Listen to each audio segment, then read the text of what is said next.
Game zone અગ્નિકાંડની પ્રથમ પુણ્યતિથિએ કોંગ્રેસનું રાજકોટ બંધનું એલાન. પરેશ ધાનાણી સહિત કોંગ્રેસના અગ્રણીઓએ દુકાનો બંધ રાખવા કરી અપીલ.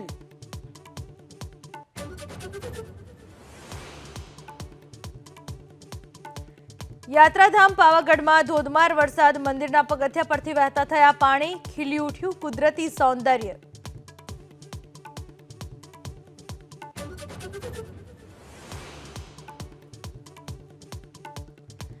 1 ઇંચ વરસાદમાં જ એમસીની પ્રી મોન્સૂન કામગીરીની ખુલ્લી પોલ. ખોખરા વિસ્તારમાં પડ્યો ભૂવો.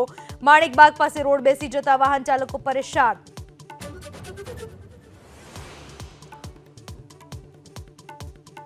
કચ્છમાંથી નશાનો સામાન મળવાનો સિલસિલો યથાવત. જખૌ નજીકથી મળ્યા ચરસના 10 પેકેટ. અત્યાર સુધી 150થી વધુ પેકેટ જપ્ત.